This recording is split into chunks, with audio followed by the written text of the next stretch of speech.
Samudra Pasai dikenal sebagai kerajaan Islam pertama di Indonesia. Namun hal itu kurang tepat karena Samudra Pasai berdiri pada tahun 1267 Masehi. Sedangkan di sisi lain, kerajaan Perlak yang bercorak Islam telah berdiri pada 840 Masehi. Kerajaan Perlak telah banyak dilupakan oleh sebagian orang.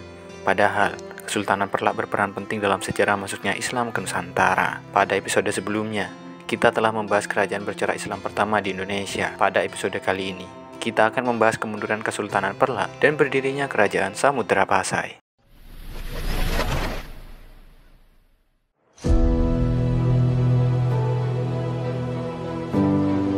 Pada awalnya, Kerajaan Samudra Pasai merupakan kelanjutan dari kerajaan-kerajaan pra-Islam yang sudah ada sebelumnya. Najimuddin Al-Kamil adalah laksamana laut dari dinasti Fatimiyah di Mesir yang berhasil menaklukkan kerajaan Hindu-Buddha di Aceh dan mendirikan kerajaan di Pasai. Setelah Najimuddin Al-Kamil wafat dan Pasai dikuasai oleh laksamana Johanjani dari Pulau W, dinasti Mamaluk yang menggantikan dinasti Fatimiyah berniat untuk merebut kerajaan pendahulunya. Mereka kemudian mengutus pendakwah bernama Syekh Ismail dan Fakir Muhammad yang sebelumnya berdakwah di pantai barat India untuk ke Pasai. Di Pasai, dua pendakwah tersebut bertemu dengan Marasilu, salah satu anggota angkatan perang kerajaan Pasai. Syekh Ismail dan Fakir Muhammad berhasil membujuk Marasilu untuk memeluk Islam dan mendirikan kerajaan Samudra Pasai. Akhirnya, Marasilu masuk Islam dengan gelar Sultan Malik Al-Saleh dan menjadi raja pertama. Sedangkan di sisi lain, kerajaan Perlak mengalami kemunduran saat dikuasai oleh Sultan Mahmud Alaiddin Malik Muhammad Amin Syah II Johan. Sultan Mahmud Alaiddin lalu menikahkan kedua putrinya, yaitu Ratna Kemala dan Raja Malaka Prameswara,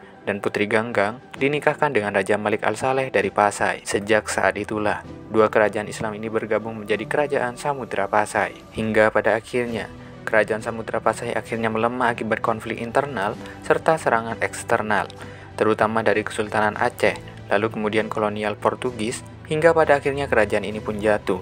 Lalu, wilayahnya menjadi bagian dari Kesultanan Aceh.